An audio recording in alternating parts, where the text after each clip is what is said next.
Moriah worked in just one company her entire life, only to quit one day after a big fight with her boss. A couple of weeks later, a twist of fate had her return to the company and rise up the ranks once more, now with the capacity to fire her old supervisor. Right after graduating from university, Moriah received a management trainee position at a big corporation. She was destined for greatness, as the role was meant for her to rapidly move up the career ladder and be trained by the best in the business.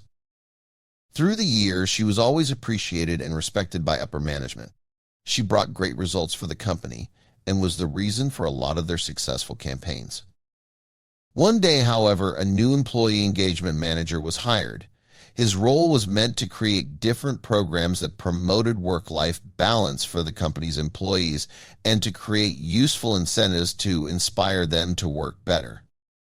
To get to know everyone working in the company and their interests, he decided to do one-on-one interviews with everybody. When it was Moriah's turn, she happily walked inside the new manager's office with a smile on her face. "Hello, Mr. Drew," she said, extending a hand for him to shake. "I'm Moriah. I'm the senior manager for customer experience." "Hi," Mr. Drew said without moving from his seat. "Let's skip the pleasantries. Please sit down," he said, motioning to the seat in front of his table. Well, that's rude, Moriah thought to herself. She assumed that Mr. Drew was tired of all the people he had interviewed before her, so she let it slide. "So, what do you bring to the table?" "I'd like to know about you and your role a little bit more," Mr. Drew asked. "As I've said earlier, I'm Moriah. I've been working in this company for 35 years now. I handle customer experience," she began to explain. Before she could say some more, she was distracted by the wild expression on Mr. Drew's face when she mentioned she had been with the company for 35 years. "That's quite a long time, more than half my age," he exclaimed. "How old are you, even?" "I just turned 60, Moriah replied. "Still young. Also kept young by the team I handle here at the office," she noted with a smile on her face. Instead of smiling with her, Mr. Drew had a bewildered look on his face. 60? Shouldn't you be retired?" he said frankly. Moriah could no longer take the man's passive aggressiveness toward her, so she decided to confront him. "I'm quite bothered by the tone of your voice and your body language towards me, Mr. Drew," Moriah admitted. "Do you have a problem with me?" "No," Mr. Drew replied, "but I do have a problem with how you're leading the customer experience team at age 60. What do you know about our target market? Shouldn't your position be held by someone in the same generation as our consumers?" he asked her. "Well, that's quite rude," Moriah said, feeling her cheeks turning hot with anger. "I don't think our bosses would put me in a big position if they didn't think I was capable. Maybe if you just wait and see, you'll understand why I've been in this company for 35 years. Mr. Drew shrugged. "Or maybe it's time for you to accept the fact that the position is better off with someone else.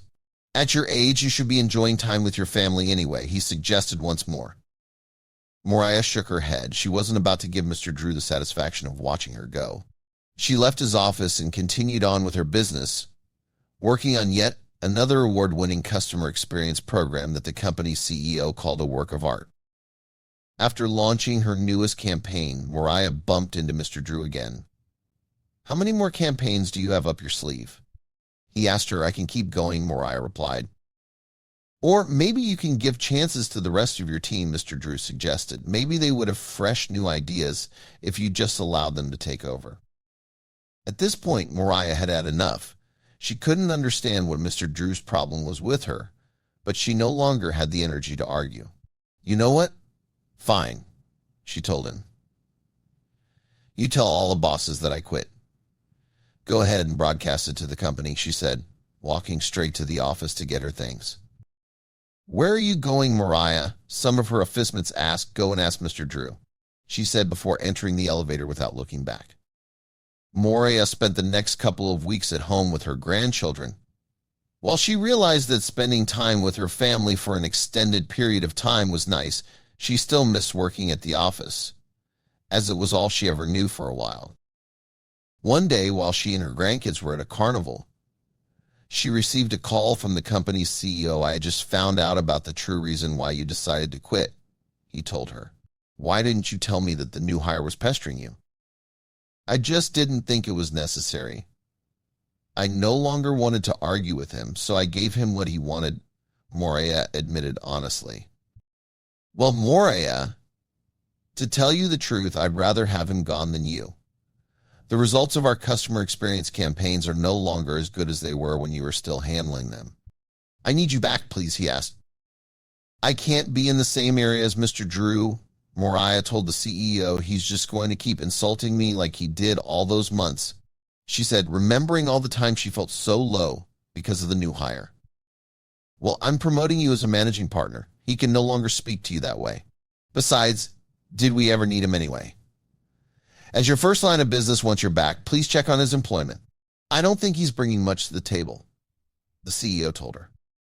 True enough, Moriah returned to the office and found that they were operating with unnecessary expenses because they hired too many redundant staff members.